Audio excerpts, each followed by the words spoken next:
भूत बंगला और परिवार की हलचल से दूर एक छोटा सा परिवार रवि, उसकी पत्नी नीना और बेटी अन्वी नए घर की तलाश में था।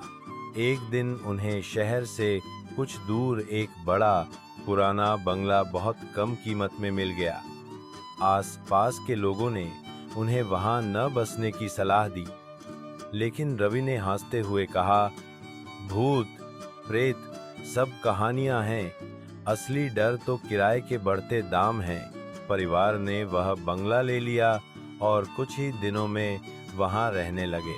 बंगला बहुत बड़ा था, लकड़ी की सीढ़ियां, पुरानी पेंटिंग्स और हर कोने से आती रहस्यमय आवाजें। पहले दिन से ही नीना को अजीब अजीब एहसास होने लगा। दरवाजे अपने आप खुलना, अचानक ठंडी हवा का झोंका, दीवारों पर हल्की सी सरसराहट, ये सब बातें अब सामान्य हो चुकी थीं।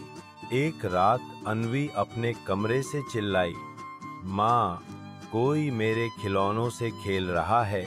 रवि दौड़ता हुआ गया, लेकिन कमरे में कोई नहीं था। खिड़की बंद थी और अन्वी के सारे खिलौने जमीन पर फैले थे।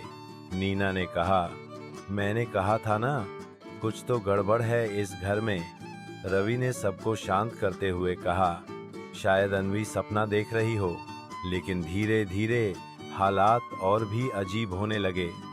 एक रात नीना ने देखा कि बंगले की छत पर एक औरत खड़ी है, सफेद साड़ी में, बाल खुले, और वो चिल्ला रही थी, मेरा बच्चा मुझे दो। नीना बेहोश हो गई। अगली सुबह उसने रवि को सब बताया। रवि ने बंगले के बारे में इतिहास जानने की ठानी।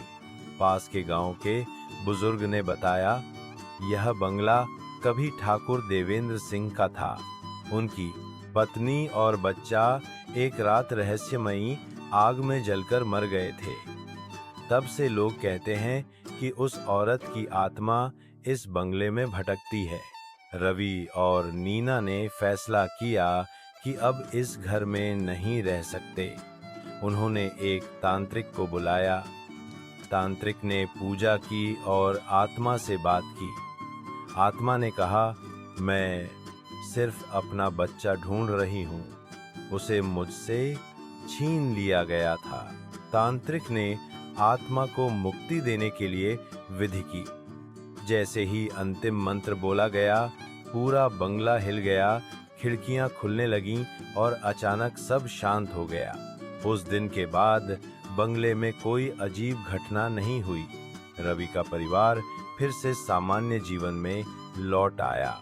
उन्होंने सीखा कि हर जगह रहने से पहले उसके अतीत को जानना जरूरी है, और ये कि कुछ कहानियां सिर्फ किस्से नहीं होती, वो सच भी हो सकती हैं। निष्कर्ष, हर घर एक कहानी कहता है। कुछ कहानियां डराती हैं तो कुछ सिखाती हैं, पर सच्चाई को नजरअंदाज करना कभी कभी भारी पड़ सकता है।